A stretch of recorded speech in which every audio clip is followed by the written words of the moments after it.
ഉൽപ്പത്തി മുതൽ വെളിപ്പാട് വരെ വായിക്കുമ്പോൾ ഒത്തിരി കഥകൾ, ഒത്തിരി ചരിത്രങ്ങൾ കാണാൻ കഴിയുമെങ്കിലും ആകെത്തുകയായി നോക്കിയാൽ ഒറ്റ കഥയാണ്.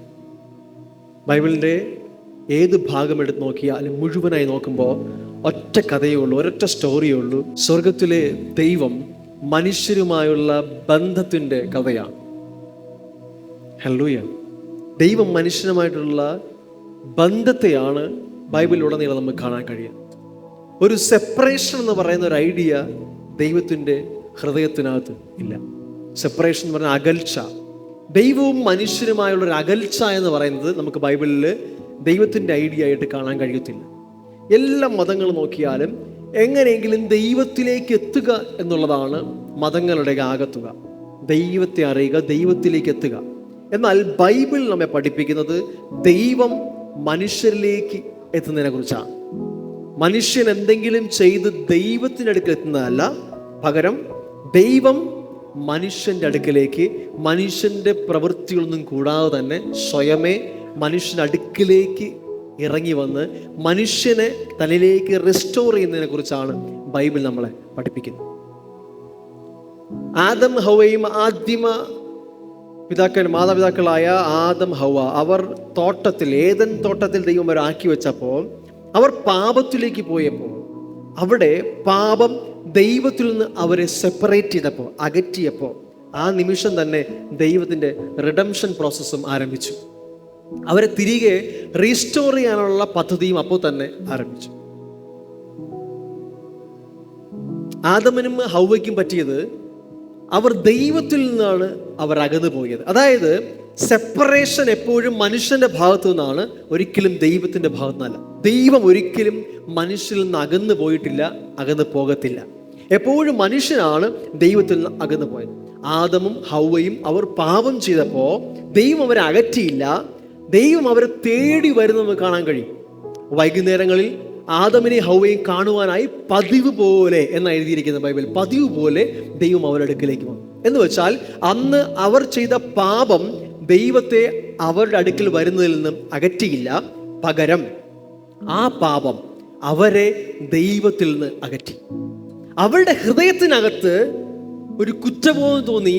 അവർക്ക് ദൈവത്തിന് അടുത്ത് വരാൻ യോഗ്യതയില്ല എന്നുള്ള കുറ്റബോധം തോന്നിയപ്പോൾ അവർ പോയി ഒളിച്ചു. ദൈവം വീണ്ടും അവർ അടുക്കലേക്ക് ഇറങ്ങി വന്നിട്ട് ചോദിച്ചു, ആദമേ നീ എവിടെ? അപ്പൊ ആദമിന്റെ മറുപടിയാണ്, ദൈവമേ ഞാൻ ഭയപ്പെട്ട് ഒളിച്ചിരിക്കുകയാണ്. മനുഷ്യൻ ദൈവത്തിൽ നിന്ന് അകന്ന് ഭയപ്പെട്ട് ഒളിച്ചിരുന്നു. അവൻ്റെ അകത്ത് കുറ്റബോധം വന്നു, ഭയം വന്നു, അവൻ ദൈവത്തിൽ നിന്ന് ഓടി. ദൈവം ഒരിക്കലും അവൻ അകറ്റിയില്ല. സ്നേഹവാനായ ദൈവം അവൻ്റെ അടുക്കിലേക്ക് വീണ്ടും വന്നുകൊണ്ടേയിരുന്നു. പക്ഷെ അവൻ്റെ അകത്തുള്ള മനസാക്ഷി അവനോട് കുറ്റം വിധിച്ചു പറഞ്ഞു, നീ കുറ്റക്കാരനാണ്, നീ ദൈവം പറഞ്ഞത് ചെയ്യാത്തവനാണ്, നീ ദൈവത്തിനടുത്ത് നിൽക്കാൻ യോഗ്യതയില്ലാത്തവനാണെന്ന് അവൻ്റെ മനസാക്ഷി അവനോട് പറഞ്ഞപ്പോൾ അവൻ ദൈവത്തിൽ നിന്ന് അകന്നു പോയിരുന്നു.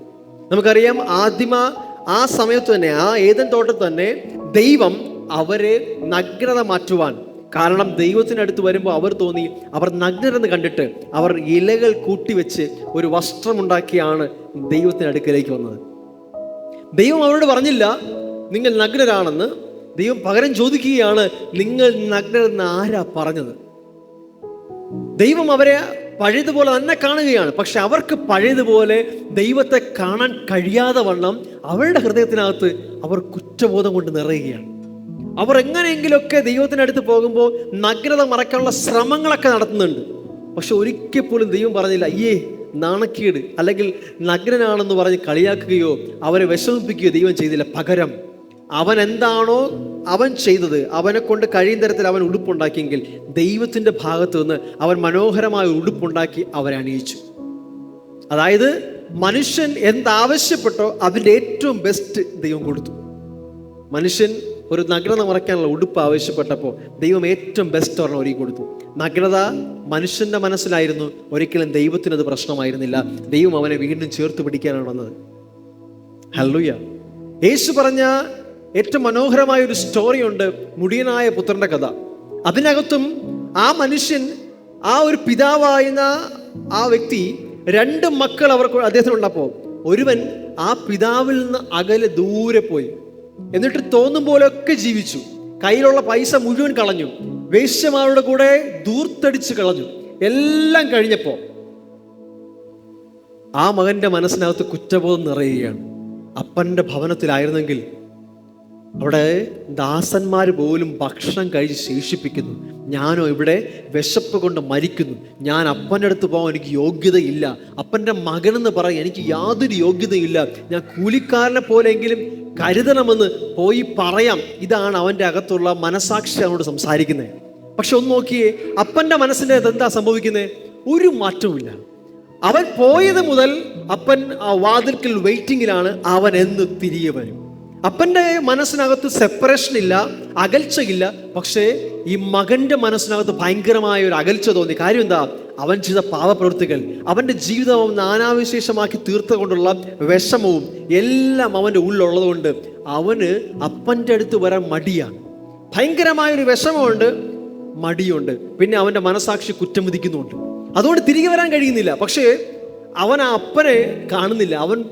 അവൻ്റെ മനസ്സിലുള്ള അപ്പൻ എങ്ങനെ എന്നോട് സംസാരിക്കും, എന്നോട് എങ്ങനെ ഇടപെടും? പക്ഷേ യഥാർത്ഥത്തിൽ അപ്പനെ കാണുന്നവർക്ക് മനസ്സിലാകും, അപ്പൻ ഇവിടെ മകനെ നോക്കി കാത്തിരിക്കുകയാണ്. എന്നാണ് എൻ്റെ മകൻ തിരികെ വരുന്നത്? അവനൊരു കെട്ടിപ്പിടിച്ചൊരു ഉമ്മ കൊടുക്കാൻ, അവന് നല്ല വസ്ത്രം കൊടുക്കാനായി അപ്പൻ തയ്യാറാണ്.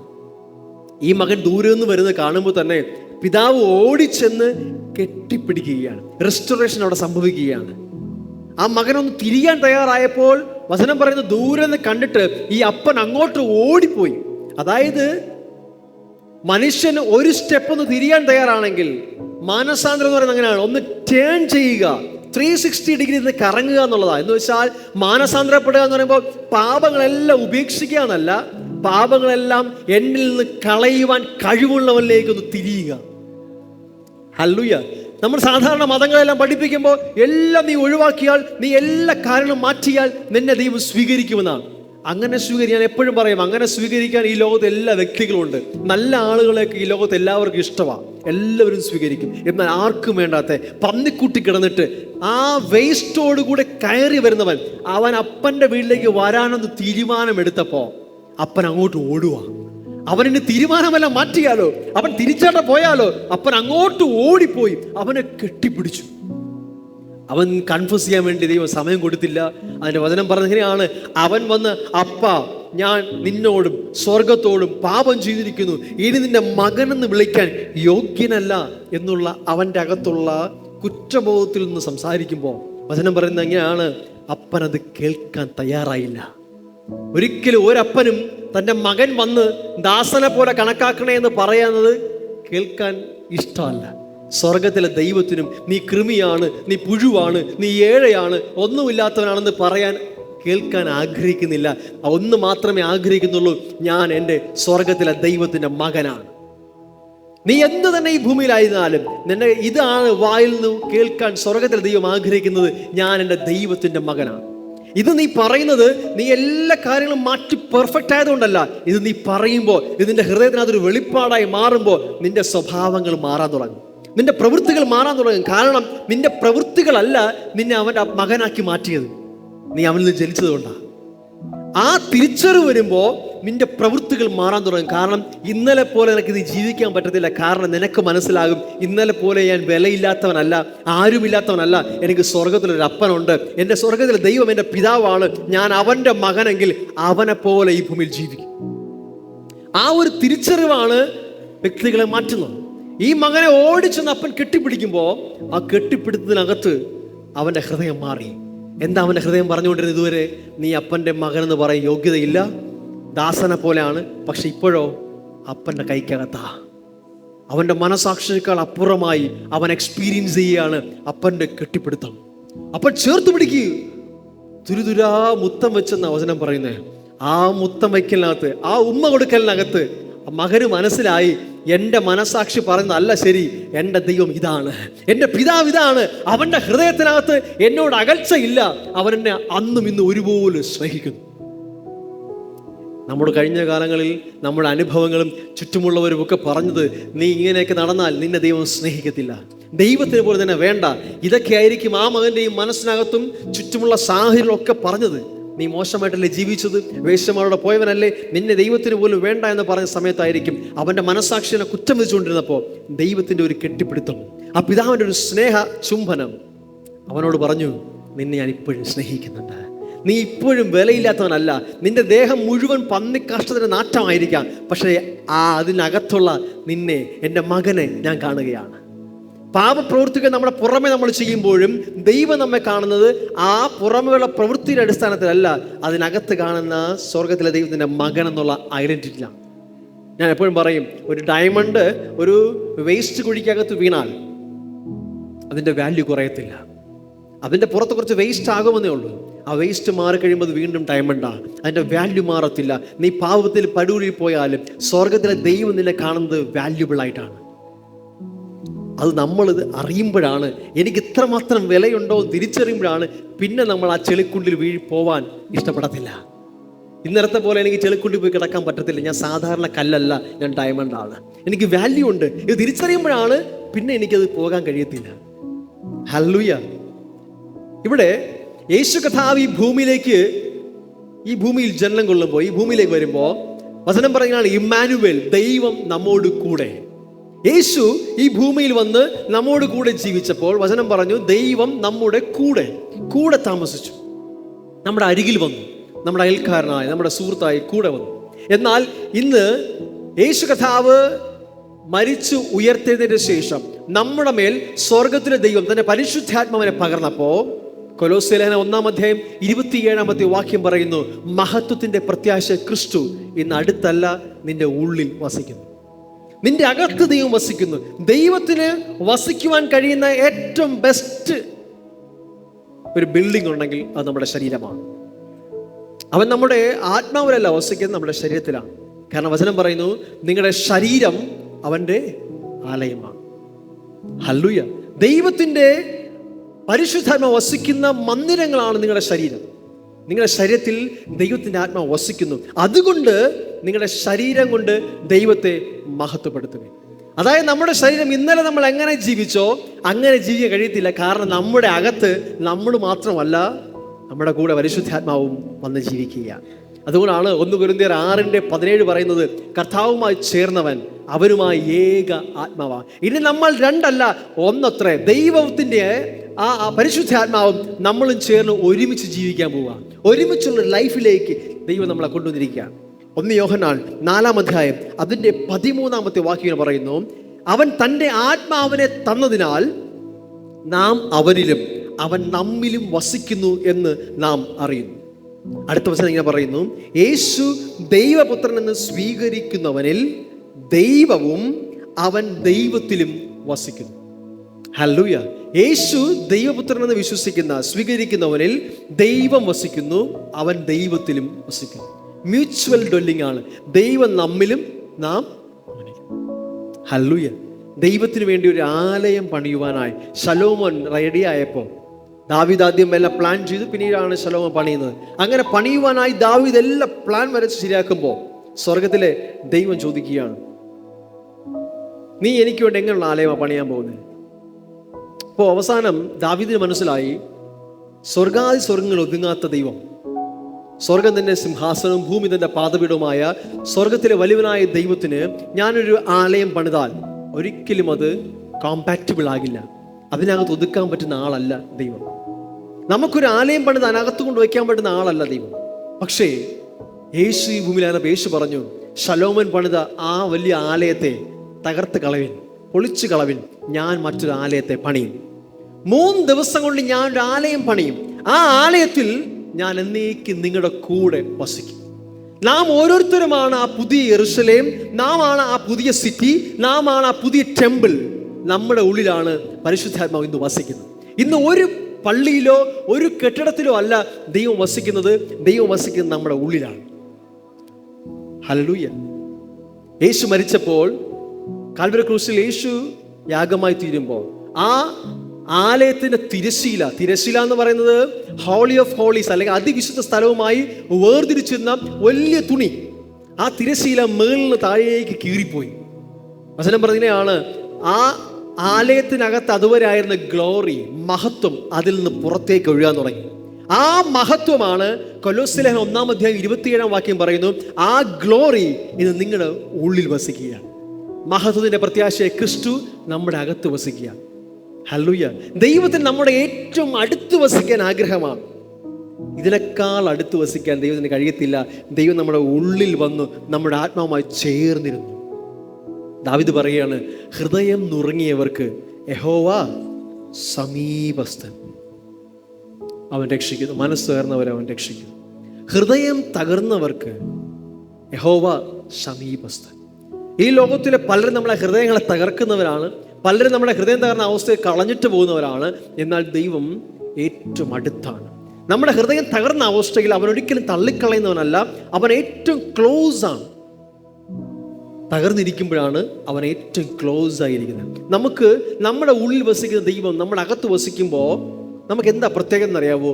നമുക്ക് എപ്പോഴും ആ ദൈവശബ്ദം കേൾക്കാൻ കഴിയും. യേശു പറഞ്ഞു, എൻ്റെ ആടുകൾ എൻ്റെ ശബ്ദം കേൾക്കും. ദൈവത്തിൻ്റെ ശബ്ദം നമുക്ക് എപ്പോഴും കേൾക്കാനായി കഴിയും. ദൈവത്തിൻ്റെ സാന്നിധ്യം നമുക്ക് എപ്പോഴും അനുഭവിക്കാനായി കഴിയും. ആ ദൈവത്തെ ചുമന്നടക്കുവാനായി കഴിയും. നമുക്കെപ്പോഴും ആ ദൈവമായുള്ള കൂട്ടായ്മ അനുഭവിക്കാൻ പറ്റും. ദൈവമായി സംസാരിക്കാൻ, ദൈവത്തിൽ നിന്ന് കേൾക്കുവാനൊക്കെയുള്ള മനോഹരമായ ഒരു ഭാഗ്യമാണ് ദൈവം നമുക്ക് നൽകിയിരിക്കുന്നത്. ഹല്ലേലൂയ. സെപ്പറേഷൻ എന്ന് പറയുന്നത് എപ്പോഴും ശത്രുവിൻ്റെ ഏറ്റവും വലിയ ആയുധമാണ്. സെപ്പറേഷൻ എന്ന് വെച്ചാൽ നമ്മൾ ദൈവത്തിന് ഒത്തിരി ദൂരെയാണെന്നുള്ള ഒരു തോന്നലിടുക. സാത്താൻ എപ്പോഴും നമ്മുടെ ഹൃദയത്തിനകത്തേക്ക് മന്ത്രിക്കുന്നത് ഇങ്ങനെയാണ്, നീ ഒരിക്കലും ദൈവത്തിൻ്റെ അടുത്ത് വരാൻ യോഗ്യതയില്ലാത്തവനാണ്, നിനക്കുള്ള എന്താ പറയുക കഴിവില്ല, അല്ലെങ്കിൽ നിന്നെക്കൊണ്ട് അതിന് കഴിയത്തില്ല, നിന്നെ ദൈവത്തിന് അത്ര ഇഷ്ടമൊന്നുമല്ല, നീ ദൈവത്തിന് ദൂരെയാണ്. ഞാൻ കഴിഞ്ഞ ദിവസം പറഞ്ഞതുപോലെ ചിലർ പറയാറുണ്ട്, ഞാൻ ദൈവത്തിൽ നിന്ന് ഒത്തിരി ദൂരെ പോയി. ശരിയായിരിക്കാം, ദൈവം നീ ഒത്തിരി ഹൃദയം കൊണ്ട് ദൂരെ പോയി കാണും, പക്ഷെ ഒരിക്കലും ദൈവം നിന്നും ദൂരെ പോകത്തില്ല. വചനം പറഞ്ഞതിനാണ്, പെറ്റമ്മ നിന്നെ തള്ളിയാലും ഞാൻ നിന്നെ തള്ളുകയില്ല, ഞാൻ നിന്നെ ഒരു നാളും അനാഥനായി വിടുകയില്ല, നിന്നെ എപ്പോഴും ഞാൻ കരം പിടിച്ചിരിക്കുന്ന ദൈവമാണ്. ഹല്ലേലൂയ. വചനം പറഞ്ഞല്ലേ, ഹൃദയം നുറുങ്ങിയവർക്ക് അവൻ ഏറ്റവും അടുത്തായിരിക്കുന്നു. ദാവീദിന് അത് മനസ്സിലായി. കാരണം ദാവീദ് ഒരിക്കലും പ്രതീക്ഷിക്കാത്തൊരു തെറ്റ് ചെയ്തു. ദൈവവുമായി ചേർന്നിരുന്ന മനുഷ്യനാണ്, ദൈവവുമായി വളരെ ക്ലോസ് ആയിരുന്നു. ഒരു ദിവസം വളരെ അപ്രതീക്ഷിതമായി ഒരു വലിയ തെറ്റിലേക്ക് പോയി. ഒന്നിന് പുറകെ ഒന്നായി 2-3 തെറ്റുകൾ, ഭയങ്കരമായ പാപം ചെയ്തു. വിഷമമുണ്ടായി. കാരണം ദൈവവുമായി ക്ലോസ് ആയിരിക്കുന്നവരെ സംബന്ധിച്ചോളം ഒരു തെറ്റിലേക്ക് പോകുമ്പോൾ അവിടെ ഹൃദയത്തിൽ വളരെ വേദന ഉണ്ടാവും. ഭയമല്ല, പകരം ആ റിലേഷൻഷിപ്പിനകത്തുള്ള ഒരു വേദന, ബന്ധത്തിൽ നിന്നുണ്ടാകുന്ന ഒരു വേദന.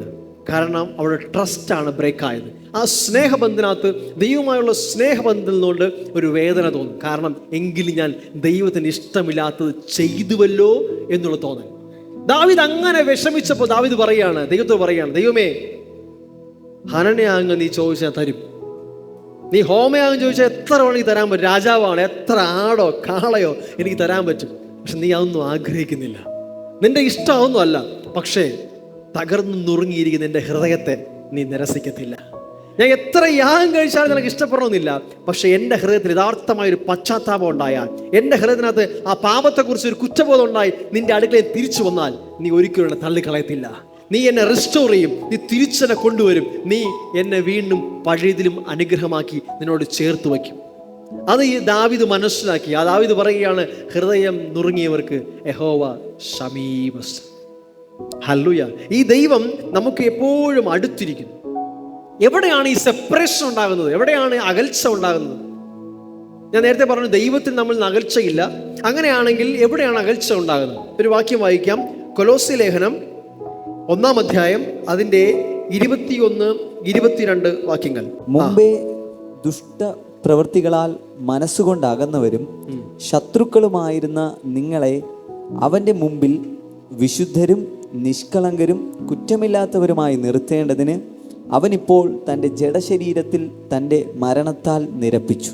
ശ്രദ്ധിച്ചേ, ഒരിക്കൽ, മുൻപ് എന്ന വാക്ക് അവിടെ ഉപയോഗിച്ചിരിക്കുന്നത്. ഒരിക്കൽ ദുഷ്ടപ്രവൃത്തികളാൽ അല്ലെങ്കിൽ മോശം പ്രവൃത്തികളാൽ മനസ്സുകൊണ്ട് ദൈവത്തിൽ നിന്ന് അകന്നവരും ശത്രുക്കളുമായിരുന്ന നിങ്ങളെ. കണ്ടോ, നമ്മുടെ ദുഷ്ടപ്രവൃത്തികൾ ദൈവത്തെ നമ്മിൽ നിന്ന് അകറ്റിയതല്ല. നമ്മുടെ ദുഷ്ടപ്രവൃത്തികൾ നമ്മുടെ മനസ്സുകൊണ്ട് ദൈവത്തിൽ നമ്മളെ അകറ്റി.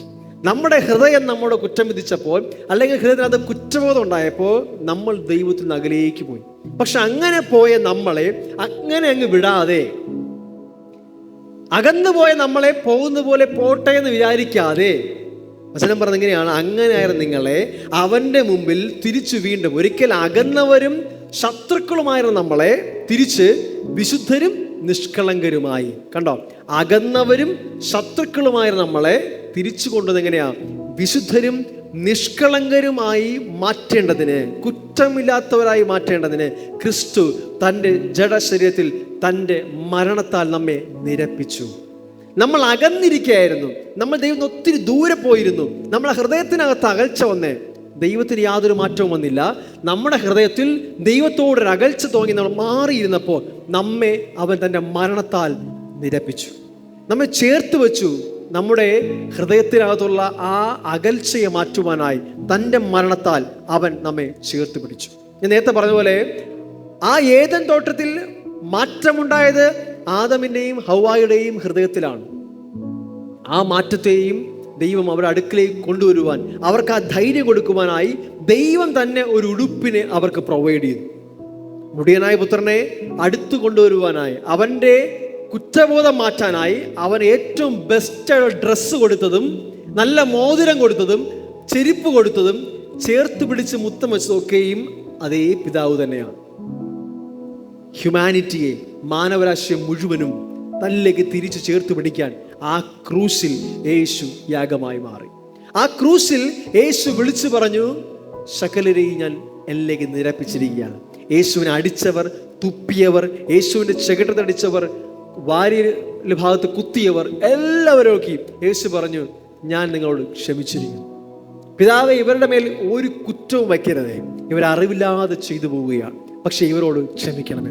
ദൈവത്തിൻ്റെ വാക്കുതായിരുന്നു, നിങ്ങളോട് ഞാൻ ഒരു തെറ്റും ഞാൻ ഓർത്തു വയ്ക്കുന്നില്ല, ഒരു കുറ്റമൊന്നും ഞാൻ കണക്കിടുന്നില്ല, ഞാൻ നിങ്ങളെ സ്നേഹിക്കുന്നു. ആ കാൽവരി ക്രൂശ് നമ്മോട് പറയുകയാണ്, ഞാൻ നിങ്ങളെ സ്നേഹിക്കുന്നു. സ്വർഗത്തിലെ ദൈവം നമുക്ക് അടിക്കാൻ പാകത്തിന്, നമുക്ക് തുപ്പുവാൻ പാകത്തിന് ഈ ഭൂമിയിലേക്ക് ഇറങ്ങി വന്ന് നമ്മുടെ മുന്നിൽ ദാസരൂപത്തിൽ അവൻ നമ്മുടെ മുന്നിലായിരുന്നു.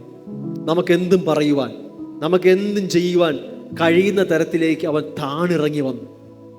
അതാണ് ആ ദൈവത്തിൻ്റെ റെസ്റ്റോറേഷൻ പ്രോസസ്സ്. ദൈവം നമ്മെ തിരികെ കൊണ്ടുവരാൻ, താൻ ഏതു താഴത്തിലേക്കും ഇറങ്ങി വരുവാൻ തയ്യാറായ ഒരു സ്നേഹം. ഇന്ന് പൗലോസ് പറയുന്നുണ്ട്, റോമാലേഖനം 8-ാം അധ്യായം അതിൻ്റെ 38-ാമത്തെ വാക്യത്തിൽ പറയുന്നുണ്ട്, ഐ ആം കൺവിൻസ്ഡ്, ഞാൻ ഒരു കാര്യത്തിൽ ഉറച്ചിരിക്കുന്നു.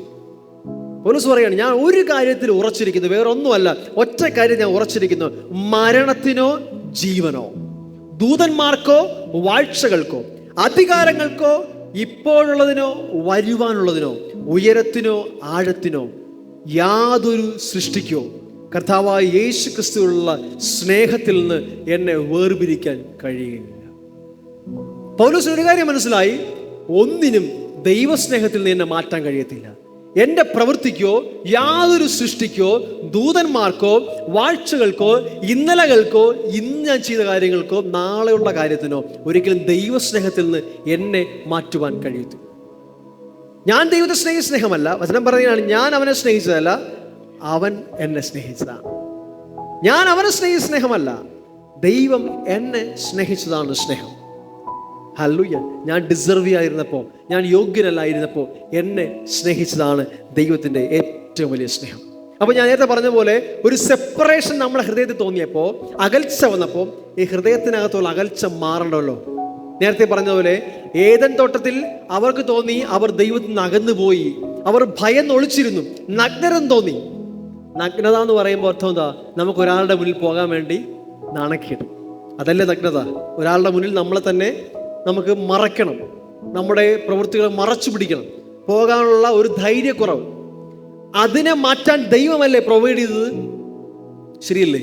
അവിടെ ഹൃദയത്തിനകത്തുള്ള ആ കുറ്റബോധം മാറാൻ, ഭയം മാറാൻ ദൈവം അവർക്ക് പ്രൊവൈഡ് ചെയ്തെങ്കിൽ, ഇവിടെ കാൽവരി ക്രൂസിലും അത് തന്നെയാണ് സംഭവിച്ചത്. എബ്രായ ലേഖനം 10-ാം അധ്യായം അതിൻ്റെ 19-ാമത്തെ വാക്യം ഇങ്ങനെ പറയുന്നു, യേശുവിൻ്റെ രക്തത്താൽ നാം ധൈര്യത്തോടെ അതിവിശുദ്ധ സ്ഥലത്തേക്ക് പ്രവേശിക്കേണ്ടതിനായി യേശു തൻ്റെ ദേഹം എന്ന തിരശ്ശീലയിൽ കൂടി നമുക്ക് വേണ്ടി ജീവനുള്ള പുതുവഴി തുറക്കുകയും ചെയ്തു. അടുത്ത വചനം ഇങ്ങനെയാണ്, നാം ദുർമനസാക്ഷി നീങ്ങിയവരായി. കണ്ടോ, നമ്മുടെ മനസാക്ഷി എന്ന് പറയുന്നത് ദുർമനസാക്ഷിയായിരുന്നു. നമ്മുടെ മനസാക്ഷി നമ്മൾ പറഞ്ഞു, നിങ്ങൾ ദൈവത്തിൻ്റെ അടുത്ത് പോകാൻ യാതൊരു ക്വാളിറ്റി ഇല്ലാത്തവരാണ്, നിങ്ങൾ ഒത്തിരി പാപം ചെയ്തവരാണ്, മോശപ്പെട്ടവരാണ്. എന്നാൽ വചനം പറയുന്നു, നിങ്ങളുടെ ആ ദുർമനസാക്ഷി മാറുവാൻ യേശുവിൻ്റെ രക്തം നിങ്ങളുടെ ഹൃദയങ്ങളിൽ തളിക്കപ്പെട്ടിരിക്കുന്നു. നിങ്ങളുടെ ഹൃദയങ്ങൾ തളിക്കപ്പെട്ടവരായി കഴുകപ്പെട്ട ശരീരത്തോടെ വിശ്വാസത്തിൻ്റെ പൂർണ്ണ നിശ്ചയം പൂണ്ട് അവൻ്റെ അടുക്കലേക്ക് ധൈര്യത്തോടെ കടന്നു ചെല്ലുക. ഹല്ലേലൂയ. ദൈവം നമ്മളെക്കുറിച്ച് അന്നും ഇന്നും ആഗ്രഹിച്ച കാര്യമുള്ളൂ, നിങ്ങൾ അവൻ്റെ അടുക്കിലേക്ക് കടന്നു പോകണം. യേശുവിൻ്റെ കാൽവരി ക്രൂശിലെ മരണം ദൈവത്തിന് വേണ്ടി ആയിരുന്നില്ല, നമുക്ക് വേണ്ടിയായിരുന്നു. എന്തിനാണ്? നമുക്കൊരു ധൈര്യം ലഭിക്കാൻ, ദൈവത്തിൻ്റെ അടുക്കിലേക്ക് തിരികെ മടങ്ങിപ്പോകാനുള്ള, ഒരു തിരിച്ചു വരാനുള്ള ധൈര്യം ലഭിക്കുന്നതിന് വേണ്ടി. അതായത് ആ കാൽവരി ക്രൂശ് എനിക്കൊരു അങ്കി പ്രൊവൈഡ് ചെയ്തു, എനിക്ക് ധരിച്ച് എൻ്റെ നാണം മറയ്ക്കാൻ, എൻ്റെ നാറ്റം മാറ്റാൻ അങ്കി തന്നു, നല്ലൊരു മോതിരം തന്നു. എന്താണ്? എൻ്റെ പൊസിഷൻ, ഞാൻ മകൻ എന്നുള്ള പൊസിഷൻ തന്നു. ഹല്ലേലൂയ. എന്നെ റിസ്റ്റോർ ചെയ്തു. സ്വർഗത്തിലെ ദൈവം അതുവരെ എനിക്ക് ദൈവസേനയിൽ പോകാനുള്ള ആ മനസാക്ഷിയിൽ കുറ്റം വിധിച്ചുകൊണ്ടിരുന്ന അവസ്ഥയെ മാറ്റിയിട്ട് ആ കാൽവരി ക്രൂശ് വിളിച്ചു പറയുകയാണ്, ഈ രക്തം, ഒരു തെറ്റും ചെയ്യാത്തവൻ്റെ ഈ രക്തം ചിന്തപ്പെട്ടത് നിന്റെ പാപങ്ങൾക്ക് പരിഹാരമായിട്ടാണ്. ഇനി നീ കുറ്റബോധത്തോടെ ഇരിക്കേണ്ട കാര്യമില്ല, ഞാൻ പാപിയാണെന്ന് പറഞ്ഞിരിക്കേണ്ട കാര്യമില്ല. നിനക്ക് ധൈര്യത്തോടെ യേശുവിൻ്റെ രക്തത്താൽ നിനക്ക് ധൈര്യത്തോടെ തിരിച്ച് പിതാവിനോട് സംസാരിക്കുവാനുള്ള സ്വാതന്ത്ര്യമുണ്ട്, ധൈര്യമുണ്ട്, സന്തോഷമുണ്ട്. തിരികെ വാ, സന്തോഷമായി തിരികെ വാ, ദൈവത്തിന് അടുക്കിലേക്ക് തിരികെ വാ. നിന്നെ കുറ്റം വിധിക്കുന്നതിന് പകരം നിനക്ക് വേണ്ടി ഒരു മഹാപുരോഹിതൻ അവിടെ പിതാവിന് അടുക്കലുണ്ട്. പഴയ നിയമത്തിൽ ഒരു മഹാപുരോഹിതൻ ഉണ്ടായിരുന്നു. എന്താണ്? എൻ്റെ പാപങ്ങൾക്ക് വേണ്ടി യാഗമർപ്പിക്കുന്ന ഒരു മഹാപുരോഹിതൻ. എന്നാൽ അതുപോലുള്ള മഹാപുരോഹിതനല്ല, ആണ്ടുതോറും യാഗം കഴിക്കുന്നവനല്ല, ഒരിക്കലായി എന്നേക്കുമായി ഏകയാഗത്താൽ സദാകാലത്തേക്കും അവൻ എന്നെ വിശുദ്ധീകരിച്ചിരിക്കുന്നു. ഇനി വർഷാവർഷം യാഗം വേണ്ട, എൻ്റെ പാപത്തിന് പ്രത്യേകം പരിഹാരം വേണ്ട. ഒറ്റ പരിഹാരം, യേശു ക്രിസ്തു എനിക്ക് വേണ്ടി പരിഹാരമായി മാറും. ഇനി ഒരു സെപ്പറേഷൻ ഇല്ല. ഞാനും എൻ്റെ ദൈവം ഏറ്റവും ക്ലോസ് ആയിരിക്കുന്നു. എൻ്റെ ഹൃദയം നുറുങ്ങിയിരിക്കുന്ന അവസ്ഥയിൽ അവൻ ഒരിക്കലും തള്ളിക്കളയുന്നതല്ല എന്ന് എനിക്കൊരു ഉറപ്പുണ്ടായി. നേരത്തെ പൗലോസ് പറയുന്ന പോലെ ഞാനത് ഉറച്ചിരിക്കുന്നു. ഒന്നിനും ദൈവസ്നേഹത്തിൽ നിന്നെ മാറ്റാൻ കഴിയത്തില്ല. ഞാൻ ഇന്നലെയും ഇന്നും എങ്ങനെ ജീവിച്ചു എന്നുള്ളതല്ല ദൈവസ്നേഹത്തിൻ്റെ അടിസ്ഥാനം. അവനായിരിക്കുന്നത്, അവൻ ആരാണോ അതാണ് അതിൻ്റെ അടിസ്ഥാനം. എൻ്റെ സ്വഭാവം അനുസരിച്ച് ദൈവസ്നേഹത്തിന് മാറ്റമില്ല, കാരണം അത് ദൈവത്തിൻ്റെ സ്വഭാവമാണ്. വചനം പറയുന്നു, ദൈവം സ്നേഹം തന്നെ. ഹല്ലേലൂയ. ആ സ്നേഹത്തെ എക്സ്പീരിയൻസ് ചെയ്യുവാൻ നമുക്ക് തടസ്സമായി നിന്ന ഒരു തിരശീല ഉണ്ടായിരുന്നു. ആ തിരശീല യേശുവിൻ്റെ മരണത്തോടുകൂടി കീറി മാറപ്പെട്ടു. നമുക്ക് ധൈര്യത്തോടെ അവൻ്റെ അടുക്കലേക്ക് പോകുവാൻ ധൈര്യമുണ്ട്. ഹല്ലേലൂയ. 1 യോഹന്നാൻ 4:4 പറയുകയാണ്, എൻ്റെ ഉള്ളിലുള്ളവൻ, എന്നിൽ വസിക്കുന്നവൻ ലോകത്തുള്ളവനേക്കാൾ വലിയവനത്രേ.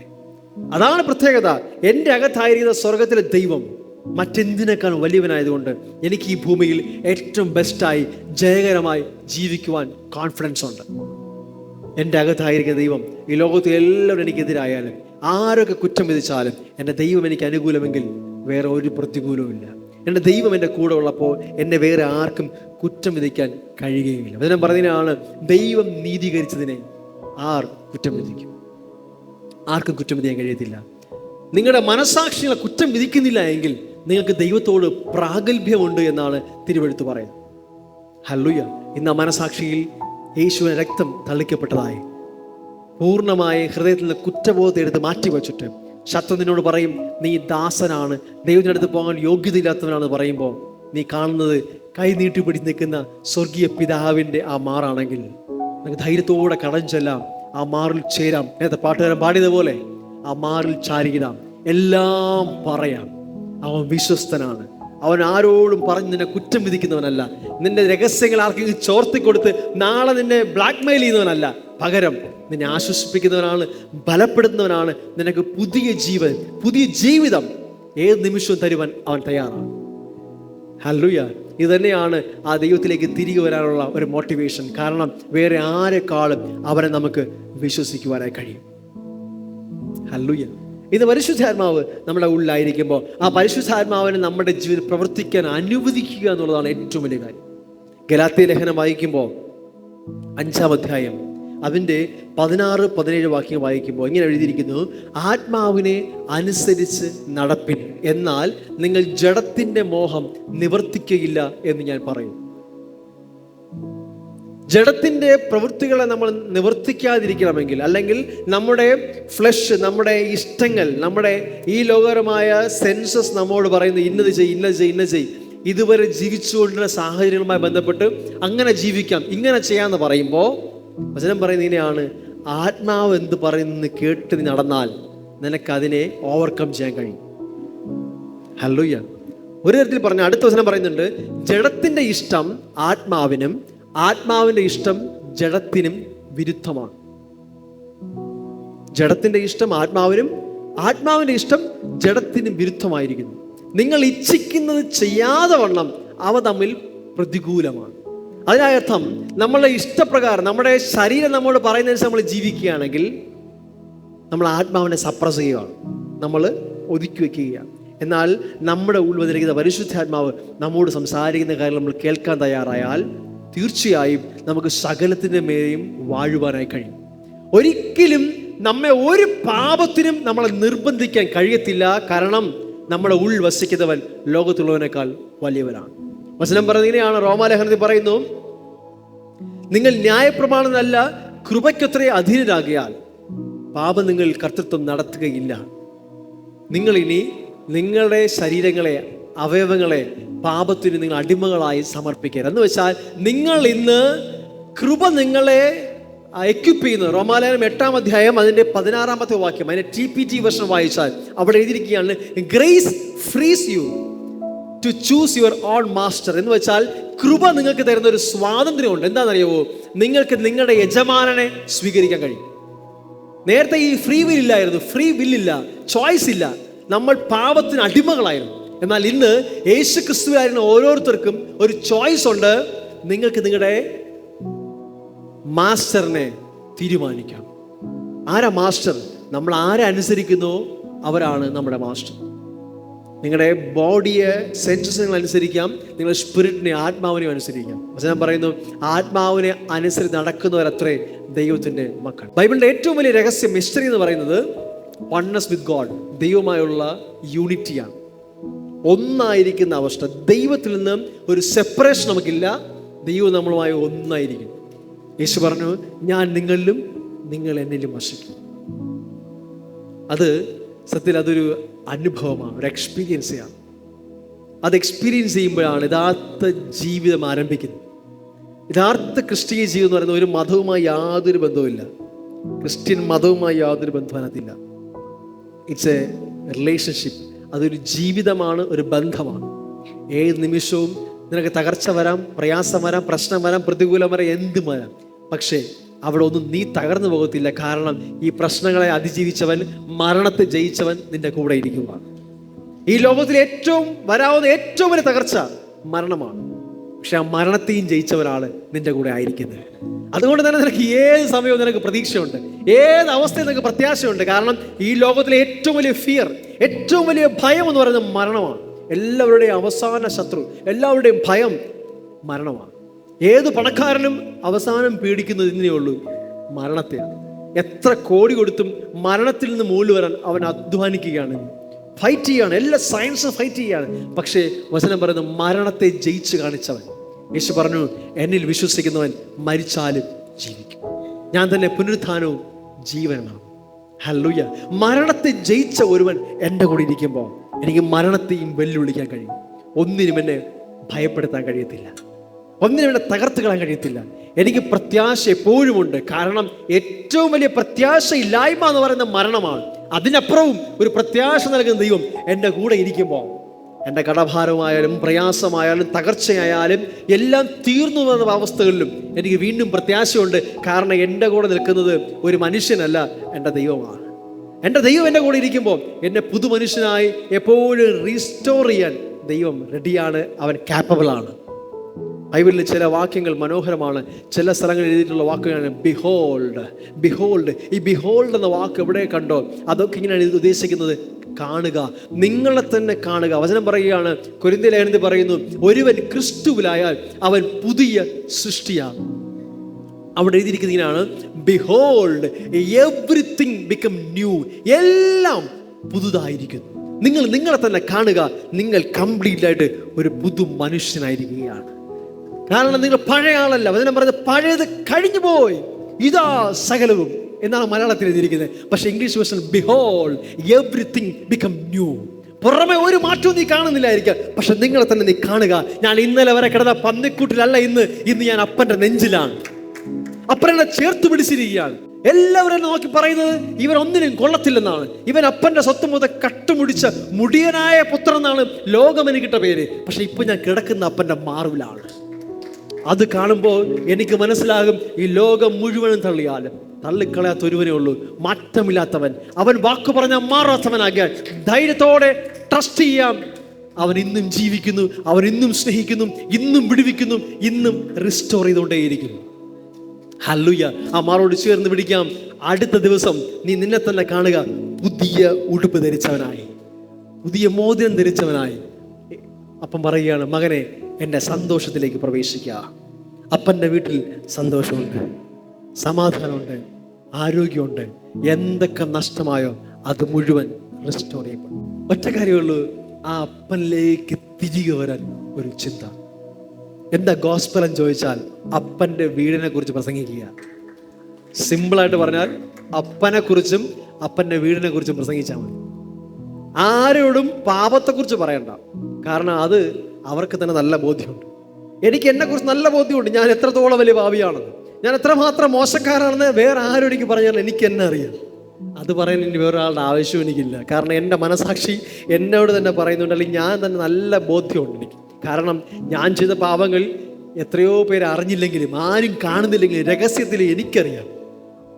പക്ഷെ അതുപോലും കാണുന്ന സ്വർഗീയ പിതാവ് എന്നെ ചേർത്ത് പിടിക്കാൻ തയ്യാറാണ്. ഈ ലോകത്തോട് നമ്മൾ വിളിച്ചു പറയേണ്ടത് നിങ്ങൾ എത്രമാത്രം മോശക്കാരാണെന്നല്ല, നമ്മൾ എത്ര മോശക്കാരായിരിക്കുമ്പോഴും നമ്മളെ സ്നേഹിക്കുന്ന ഒരു നല്ല അപ്പനുണ്ടെന്നും അപ്പൻ്റെ വീട്ടിലുള്ള സന്തോഷത്തെക്കുറിച്ചുമാണ് പറയേണ്ടത്. ആ അപ്പൻ്റെ വീടിൻ്റെ ഡോറ് ഇന്നും തുറന്നിരിക്കുന്നു. നിനക്ക് വേണ്ടി അപ്പൻ കാത്ത് വാതിൽക്കൽ നിൽക്കുന്നു, നിന്നെ കെട്ടിപ്പിടിക്കാൻ, മുത്തം വയ്ക്കാൻ, നിന്നെ കുറ്റപ്പെടുത്താനോ അടിക്കാനോ ശിക്ഷിക്കാനോ അല്ല, നിന്നെ സ്നേഹിക്കാൻ, മകനെ എന്ന് വിളിക്കാൻ ആ പിതാവ് കാത്തിരിക്കുന്നു. ലോക സർവ്വ ജനത്തിനുമുള്ള മഹാസന്തോഷം, ഏറ്റവും വലിയ ഗോസ്പൽ ഇതാണ്. സ്വർഗത്തിലെ ദൈവം നിന്റെ അപ്പനാണ്, ആ അപ്പന് നിന്നെ വേണം, ആ അപ്പൻ നിന്റെ അപ്പനാണെന്ന് പറയാൻ അഭിമാനിക്കുന്നുണ്ട്. ഈ ലോകത്ത് എല്ലാവരും നിന്നെ കൂടെ നടക്കുമ്പോൾ അപമാനമായിട്ട് നിന്നെ മാറ്റി നിർത്തുമായിരിക്കും. ഇവൻ്റെ കൂടെ പോയ വില പോവും, നമ്മുടെ വിലയും കൂടെ പോവും, നമ്മുടെ വില പോവും എന്ന് പറയുമെങ്കിൽ സ്വർഗത്തിലെ ദൈവം ചേർത്ത് പിടിച്ചു പറയും, ഇവൻ്റെ അപ്പനെന്ന് പറയാൻ ഞാൻ അഭിമാനിക്കുന്നു, കാരണം ഞാൻ ഇവന് വേണ്ടി രക്തം ചിന്തിയതാണ്. ഹല്ലേലൂയ. ഇന്ന് രാത്രിയിൽ ആ പിതാവ് നമ്മെ എല്ലാവരും സ്നേഹിക്കുന്നു. ഇന്ന് നമ്മൾ കർത്താവിൻ്റെ സ്നേഹത്തെ അനുഭവിക്കുന്നുണ്ടെങ്കിൽ അടുത്ത വീട്ടിലുള്ളവനെ, അടുത്ത നാട്ടിലുള്ളവനെ കുറ്റപ്പെടുത്താനും അവരെ ജഡ്ജ് ചെയ്യാനല്ല ദൈവം നമ്മെ ആഗ്രഹിക്കുന്നത്, അവനെ സ്നേഹിപ്പാൻ.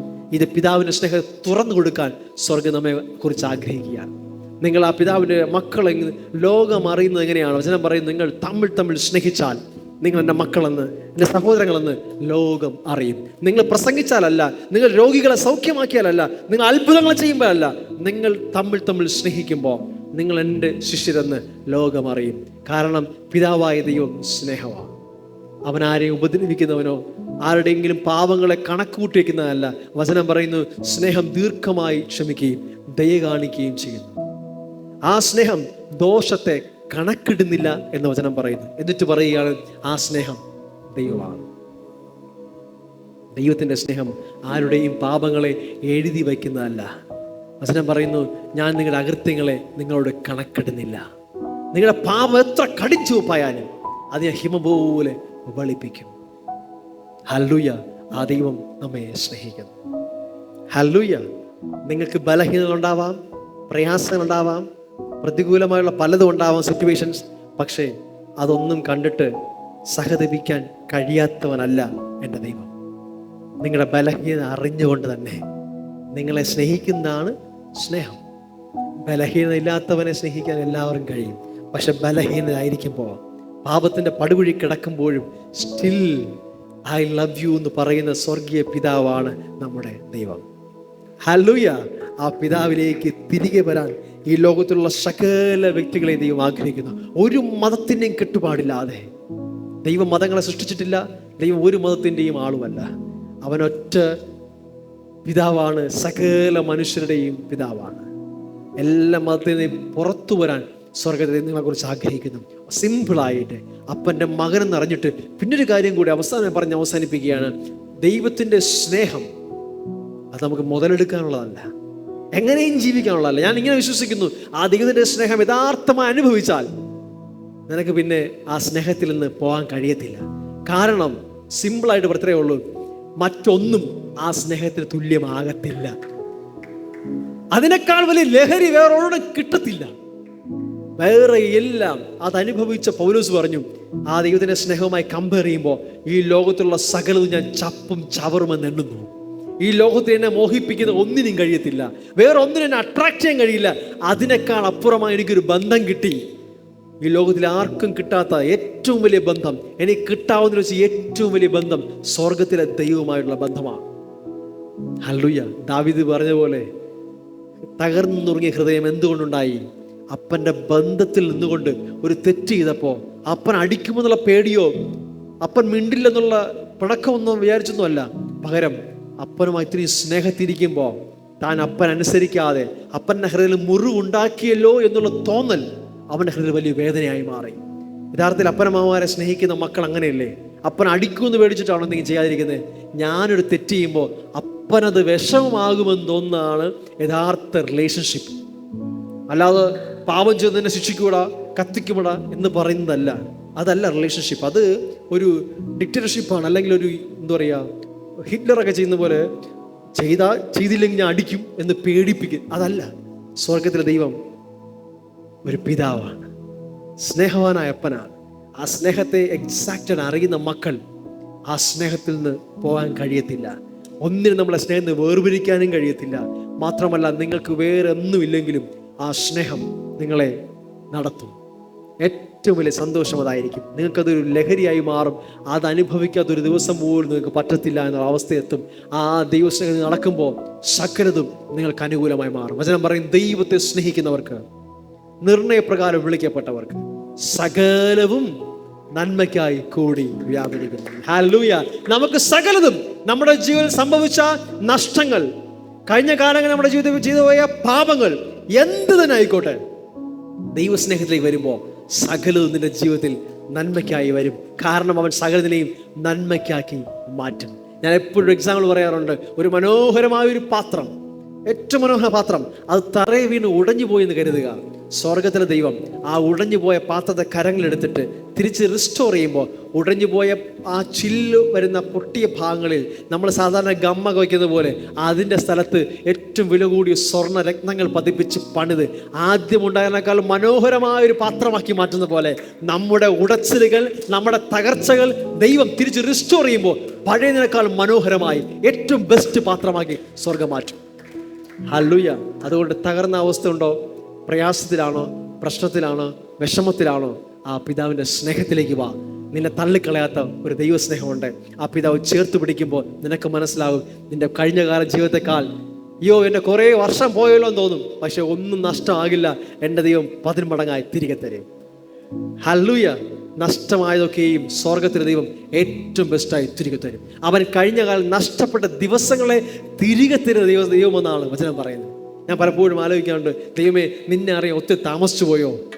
പക്ഷേ കർത്താവ് പറയും, മോനെ, മോശ എത്ര നാൾ കഴിഞ്ഞിട്ടാണ് ദൈവത്തെ എൻകൗണ്ടർ ചെയ്യുന്നത്? 80-ാമത്തെ വയസ്സിലാണ് മോശ ദൈവത്തെ എൻകൗണ്ടർ ചെയ്യുന്നത്. പക്ഷെ പിന്നെയുള്ള 40 വർഷങ്ങൾ സൂപ്പർ നാച്ചുറലായിരുന്നു. ഹല്ലേലൂയ. എനിക്ക് തോന്നുന്നു ദൈവമായുള്ള റിലേഷൻഷിപ്പിൽ വ്യക്തി ഈ ഭൂമി ജീവിക്കുമ്പോൾ 3 ദിവസം ജീവിച്ചാലും അത് ചരിത്രമായിരിക്കും. ഈവൻ 3 days, 3 വർഷം പോലും ദാറ്റ്സ് എനഫ്. കാരണം യേശു ഈ ഭൂമിയിൽ 3.5 വർഷമാണ് ഈ ഭൂമിയിൽ നടന്ന് പ്രവർത്തിച്ചത്. പക്ഷേ ഇത്രയും കാലം പ്രസംഗിച്ചിട്ട് തീരുന്നില്ല. അത്ര മനോഹരമായ ലൈഫാണ് യേശു ഭൂമിയിൽ അയച്ചത്. സോ അങ്ങനെയാണെങ്കിൽ നമ്മളെല്ലാം ഭാഗ്യവാന്മാരാണ്. നമുക്കിനിയും ഒത്തിരി നാളുകൾ ദൈവം തന്നിരിക്കുന്നു. ആ നാളുകൾ ദൈവം പുതിയ ഹിസ്റ്ററികളെ രചിക്കട്ടെ. നാളുകളിൽ ജനങ്ങൾ പറയുന്ന അനുഗ്രഹിക്കപ്പെട്ട സാക്ഷ്യങ്ങളായി നിങ്ങളുടെ ജീവിതങ്ങൾ മാറട്ടെ. നിങ്ങൾ അനേകർക്കൊരു ബ്ലെസ്സിങ് ആയിരിക്കട്ടെ. നിങ്ങളുടെ നഷ്ടങ്ങളെ കുറിച്ച് ഓർക്കണ്ട, കഴിഞ്ഞ നാളെ കുറിച്ച് കരയണ്ട. പുതിയത് വചനം പറയും, ഇതാ ഞാൻ പുതിയതൊന്ന് ചെയ്യുന്നു. ഏറ്റവും ബെസ്റ്റ് ചെയ്യാൻ കഴിവുള്ളവനാണ് നമ്മുടെ ദൈവം. ഹല്ലേലൂയ. He is love. അവൻ നിങ്ങളെ സ്നേഹിക്കുന്നു. അടുത്തൊരാൾ കരം കൊടുത്ത് പറ, സ്വർഗത്തിലെ ദൈവം നിങ്ങളെ സ്നേഹിക്കുന്നു. മടിക്കാതെ പറഞ്ഞ, കരം കൊടുത്ത് പറഞ്ഞ, സ്വർഗത്തിലെ ദൈവം നിങ്ങളെ സ്നേഹിക്കുന്നു. ഹല്ലേലൂയ. ഇത് നിങ്ങളോട് തന്നെ പറയുകയാണ്, എന്നെ ദൈവം സ്നേഹിക്കുന്നു. ഉറക്കെ പറഞ്ഞ, എന്നെ ദൈവം സ്നേഹിക്കുന്നു. നിങ്ങളെ ഹൃദയം കേൾക്കട്ടെ, നിങ്ങളെ ഹൃദയം കേൾക്കട്ടെ. ഹല്ലേലൂയ. ഇന്ന് എന്നോട് കർത്താവ് പറയുകയാണ്, മോനെ, നിന്റെ ശരീരം എനിക്ക് ഏറ്റവും വിലപ്പെട്ടതാണ്. നിന്റെ ശരീരം എനിക്ക് ഏറ്റവും വിലപ്പെട്ടതാണ്. കാരണം അപ്പോഴാണ് എൻ്റെ കർത്താവ് എന്നെ കണ്ണ് തുറപ്പിച്ചത്, നിന്റെ ആത്മാവിലല്ല ഞാൻ വസിക്കുന്നത്, നിന്റെ ശരീരത്തിലാണ്. Your body is a temple of the holy spirit. നിന്റെ ശരീരമാണ് ദൈവത്തിൻ്റെ മന്ദിരം. അതുകൊണ്ട് തന്നെ ഈ ശരീരത്തെ ഏറ്റവും മനോഹരമായി നീ ടേക്ക് കെയർ ചെയ്യണം. എങ്ങനെയെങ്കിലും നശിപ്പിക്കരുത്, ഈ ശരീരത്തെ ഇല്ലാതാക്കരുത്. കാരണം ഈ ശരീരം നീ സ്നേഹിക്കുന്നതിനൊക്കെ അധികമായി നിന്റെ ഈ ശരീരത്തെ സ്നേഹിക്കുന്ന ഒരു സ്വർഗീയ പിതാവുണ്ട്. കാരണം ഈ ശരീരം നീ നശിപ്പിച്ചാൽ, ഈ ഭൂമിയിൽ നീ ജീവനോടെ ഇരുന്നാൽ മാത്രമേ, ഈ ബോഡി ആരോഗ്യത്തോടെ ഇരുന്നാൽ മാത്രമേ ഇതിനകത്തുള്ള ആത്മാവിന് ഫങ്ഷൻ ചെയ്യാൻ പറ്റത്തുള്ളൂ. സ്വർഗത്തിലെ ദൈവം തന്നെ ലോകത്തിന് കാണിച്ചു കൊടുക്കാൻ ഉപയോഗിക്കുന്ന ഒരു മീഡിയമാണ് നമ്മുടെ ശരീരം.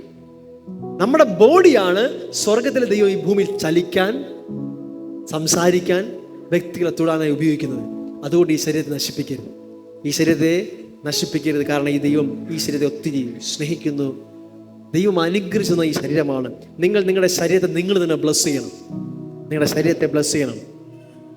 ഇന്റേണൽ ഓർഗൻസ് നിങ്ങൾ ബ്ലസ് ചെയ്യണം. കിഡ്നീസിനെ നിങ്ങൾ ബ്ലസ് ചെയ്യണം. ഹല്ലേലൂയ. നിങ്ങൾ ബ്ലസ് ചെയ്യണം. ദൈവം തന്നിരിക്കുന്ന കിഡ്നിയെ ആരോഗ്യത്തോടെ യേശുവിന്റെ നാമത്തിൽ എൻ്റെ കിഡ്നി ആരോഗ്യം പ്രാപിക്കട്ടെ, വൈബ്രന്റ് ഹെൽത്തിലായിരിക്കട്ടെ, എൻ്റെ ഹാർട്ട് ഏറ്റവും മനോഹരം ആരോഗ്യത്തിരിക്കട്ടെ. ബ്ലസ് ചെയ്യുക. നിങ്ങളുടെ ശരീരത്തെ നിങ്ങളുടെ നാവ് കൊണ്ട് തന്നെ നിങ്ങൾ ബ്ലസ് ചെയ്യുക, അനുഗ്രഹിക്കുക. ഹല്ലേലൂയ. ദൈവം അത്രയും വാല്യുബിൾ ആയിട്ടാണ്. കാരണം യേശു പറഞ്ഞു, ഞാൻ 3 ദിവസം കൊണ്ട് ഈ ശരീരത്തെ പണിയും. അങ്ങനെ പണിതെടുത്തിരിക്കുന്ന ഒരു ശരീരമാണ് നാം ഓരോരുത്തരും. ഇതിനകത്ത് ഡയബറ്റീസിന് കയറിയിരിക്കാനുള്ള സ്ഥലമല്ല, ക്യാൻസറിന് കയറിയിരിക്കാനുള്ള സ്ഥലമല്ല, രോഗങ്ങൾ കയറിയിരിക്കാനുള്ള സ്ഥലമല്ല. ഇതിനകത്ത് ദൈവം വസിക്കുന്നതാണ്. ഹല്ലേലൂയ. ഈ ദൈവമായുള്ള യൂണിറ്റി നടക്കുമ്പോൾ, ഈ തിരിച്ചറിവ് നടക്കുമ്പോൾ രോഗങ്ങളൊക്കെ നമ്മൾ കിക്ക് ചെയ്ത് കളയും. രോഗമേ, നിനക്കിതിനകത്ത് സ്ഥാനമില്ല. ഡയബറ്റീസ് ഇരിക്കാനുള്ളതല്ല. എനിക്ക് ഡയബറ്റീസ് ഉണ്ടെന്നല്ല, എനിക്കൊരു ദൈവമുണ്ട്. എൻ്റെ ദൈവം എന്നെ അകത്ത് വസിക്കുന്നുണ്ട്. അവനിൽ വസിക്കുമ്പോൾ ഡയബറ്റീസിന് നോ പ്ലേസ്, ഇരിക്കാൻ അനുവാദമില്ല. കൊടുക്കരുത്. നിങ്ങൾ ദിനം പ്രതി നിങ്ങളുടെ ശരീരത്തെ ശപിക്കരുത്. അയ്യോ, ഞാൻ കാണാൻ കൊള്ളത്തില്ല, എനിക്ക് ആരോഗ്യമില്ല, അത് നടക്കത്തില്ല എന്നല്ല പറയണ്ടേ. എൻ്റെ ദൈവം എന്നിൽ വസിക്കുന്നു. ഹല്ലേലൂയ. നമ്മൾ അവനെ ചുമക്കുന്നവരാണ്. ഈ ശരീരം ആരോഗ്യം നടക്കണം. നിങ്ങളാണ് ഈ ഭൂമിയിലെ ദൈവത്തിൻ്റെ അഡ്രസ്. ഹല്ലേലൂയ. മറ്റുള്ളവർക്ക് അനുഗ്രഹമാകാൻ സ്വർഗ്ഗദൈവം നമുക്ക് ആഗ്രഹിക്കുന്നു. നമ്മൾ പൂർണ്ണ ആരോഗ്യം നടക്കണം. യോഹന്നാൻ പറയും പോലെ, യോഹന്നാൻ ലേഖനത്തിൽ പറയുകയാണ്, പ്രിയനെ, നിന്റെ ആത്മാവ് ശുഭമായിരിക്കുന്ന പോലെ നീ സകലത്തിലും ശുഭമായും സുഖമായും, അതായത് സൗഖ്യമായും ഇരിക്കണമെന്ന് ഞാൻ ആഗ്രഹിക്കുന്നു. അത് ദൈവത്തിൻ്റെ ആഗ്രഹമാണ്. ഒരു രോഗവും ദൈവത്തിൻ്റെ ഇഷ്ടമല്ല, ഒരു ഡിപ്രഷനും ദൈവത്തിൻ്റെ ഇഷ്ടമല്ല, ഒരു ആങ്സൈറ്റിയും ദൈവത്തിൻ്റെ ഇഷ്ടമേ അല്ല. നിങ്ങളെപ്പോഴും പൂർണ്ണ സന്തോഷത്തിൽ പൂർണ്ണ ആരോഗ്യം നടക്കുന്നത് ദൈവം ആഗ്രഹിക്കുന്നുണ്ട്. അവൻ്റെ സന്നിധിയിൽ ആനന്ദത്തിൻ്റെ പരിപൂർണതയുണ്ട്. അവൻ്റെ സന്നിധി എവിടെയായിന്ന്? നിന്റെ ഉള്ള. അവൻ ഇവിടെ വസിക്കുമ്പോൾ ഇവിടെ ആനന്ദത്തിൻ്റെ പരിപൂർണത ഉണ്ടായിരിക്കും. നിങ്ങളെപ്പോഴും സന്തോഷം നടക്കും. നിങ്ങൾക്ക് എന്തുണ്ടെന്നല്ല, നിങ്ങൾ എന്തുമാത്രം നേടിയെന്നല്ല, നിങ്ങളുടെ അകത്തുള്ളവനെ കാണുമ്പോൾ നിങ്ങൾക്ക് സകലതുകൊണ്ട്. അവനാണ് ഓൾ സഫിഷ്യന്റ്. അവൻ മാത്രം മതി. He is enough. കർത്താവ് പറയാണ്, എൻ്റെ കൃപ നിനക്ക് മതി. I am sufficient. My grace is sufficient for you. നിനക്കത് മതി. ഹല്ലേലൂയ. ആ കർത്താവുമായുള്ള ബന്ധം നടന്നാട്ടെ. നിങ്ങൾ രാത്രി ഉറങ്ങുമ്പോഴും പോകുമ്പോഴും യാത്രയിൽ എപ്പോഴും ആ പിതാവുമായി സംസാരിച്ചാട്ടെ.